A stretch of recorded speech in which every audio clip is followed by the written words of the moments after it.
Greetings, monarchs from all nations and ages. Be welcome to this kingdom and praise the dragons. I'm the monarch of knowledge, and today I'm gonna take the place of the true dragon monarch as narrator. Let's begin.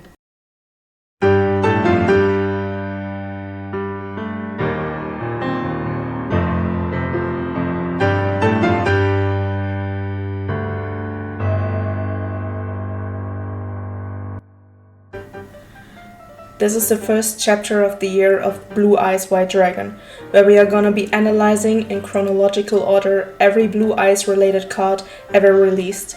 So at the end of the year, you can call yourself a true blueeyeswhitedragon master.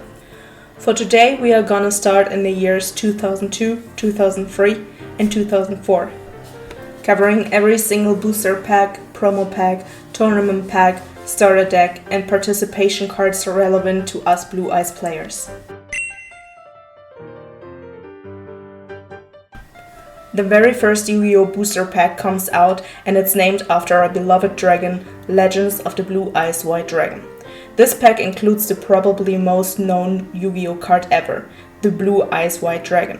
A level 8 normal monster with 3000 attack points and 2500 defense points, marking what would be the limit of power for Yu-Gi-Oh! Monsters for a long time and the base of every ace monster of the Yu-Gi-Oh! Rivals that are yet to come. This dragon has so much lore behind it that we will need to make a full video just for that. Its text reads, "This legendary dragon is a powerful engine of destruction. Virtually invincible, very few have faced this awesome creature and lived to tell the tale. Also putting it on the top of the food chain lore-wise. We are not huge fans of this first artwork of the Blueeyeswhitedragon. It kind of looks like it has some cervical problem. But in the years we've got so many amazing artworks for the Blue Eyes that we are not even angry anymore at Konami for this one." This pack also included the Dragon Capture Jar. That will be a direct counter for Blue Eyes, keeping it from attacking. The Field Spell Mountain and the Equip Spell Dragon Treasure, making our Blue Eyes even stronger. Dark Hole, Raigeki, Fissure, Trap Hole and Two-Pronged Attack, a few of those possible ways to get rid of our Blue Eyes at that time. But the biggest enemy of our Blue Eyes will be its summoning cost, needing us to tribute other two monsters already on the field to summon it. Yu-Gi-Oh! Is a game where you can normally only summon a monster per turn, so for us to summon the Blueeyeswhitedragon, we need to wait at least 3 turns and keep our first 2 monsters alive in some kind of way. This pack also contained Monster Reborn, one of the most reliable ways to summon the Blueeyeswhitedragon, avoiding its summoning cost. Even Kaiba uses this method very often in the anime. And the only monster stronger than the Blue Eyes, Exodia the Forbidden One, the monster that allowed Yugi to defeat Kaiba and his 3 Blueeyeswhitedragons in the first episode of the anime. The lucky ones to buy the Yu-Gi-Oh! Dark Duel Stories Game Boy Color game would get the opportunity to get the Blueeyeswhitedragon with the artwork from the anime. The rest of us would have to wait for the starter deck Kaiba. That also contained this artwork of the Blue Eyes, along with Dark Hole, Fissure, Trap Hole and Two-Pronged Attack to counter the Blue Eyes. Or Monster Reborn, Lord of D, the Flute of Summoning Dragons and the ultimate offering to help us bring our Blue Eyes faster and easier to the field or protect it from effects that target it.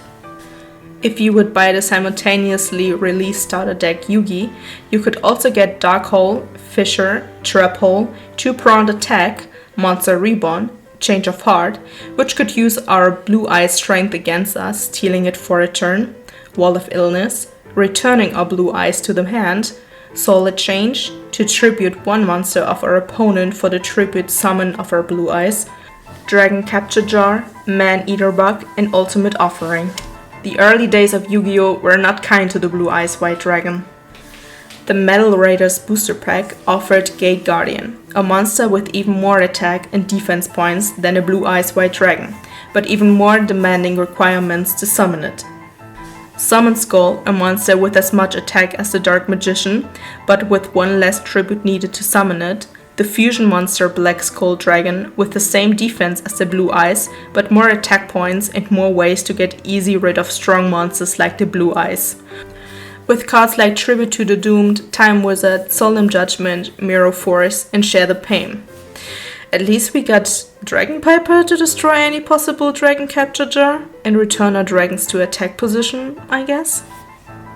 The booster pack Magic Ruler made Blue Eyes White Dragon even more irrelevant, offering cards like Axe of Despair that could make weaker monsters equal or even superior to the Blue Eyes in terms of attack. Blue Eyes Toon Dragon released on this pack was kind of meh. Not horrible, but also not good.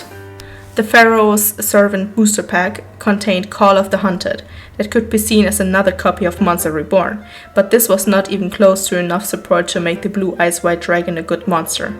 And this pack also contained the eternal enemy of any dragon lover, the Buster Blader, which sees its attack increased by 500 for each dragon type monster your opponent controls or is in their graveyard. The Shonen Jump Volume 1, Issue 1 was a new artwork for the Blue Eyes White Dragon. So I guess not everything was bad news.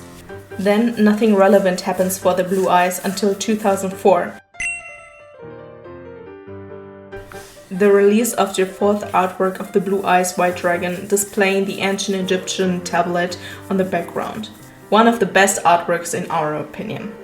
The starter deck Kaiba Evolution was also released containing new useful cards for the Blue Eyes, like Kaiser Seahorse, Paladin of White Dragon, and White Dragon Ritual. This turned the Blue Eyes White Dragon into a viable deck again and connected it to the ritual summoning even before it was a fusion deck. The Blue Eyes archetype will keep the ritual summoning as a relevant part of itself until today. Burst Breath was also released in the starter deck. It was kind of an okayish card.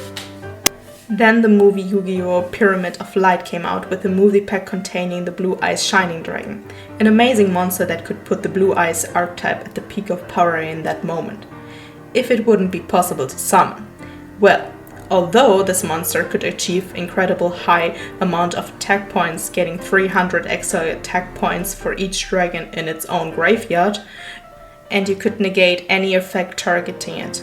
To summon this behemoth of monster, you need to tribute the Blue Eyes Ultimate Dragon, and if you didn't notice, we don't have that card yet released. So this monster was useless. It is as if Konami was scared of giving the Blue Eyes actual useful and strong cards. Do you know which archetype got an actual useful monster out of the movie pack? The Dark Magician. It was not a very good card, but at least it could be used. Legacy of Darkness brought a lot of support for dragon monsters, like the Dragon's Beat, a wing beat of Giant Dragon, Dragon's Gunfire, Stamping Destruction, Super Rejuvenation, Dragon's Rage, and Burst Breath. The Shonen Jump Championship prize card in 2004 would be Cyberstein, a card that allowed you to cheat out any fusion monster from your extra deck, at the time known as Fusion Deck. This card would be useful in any fusion deck, including Blue Eyes. Indeed, it would be so good that it would get banned later. So, in the first 3 years of Yu-Gi-Oh!, it was hard to be a Blue Eyes player. Most of the time you had the Blue Eyes in your hand and you didn't have enough resources to summon it. And even when you had them, it was pretty easy to get rid of, leading to the common nickname Brick Eyes White Dragon. It was as useful as a single brick.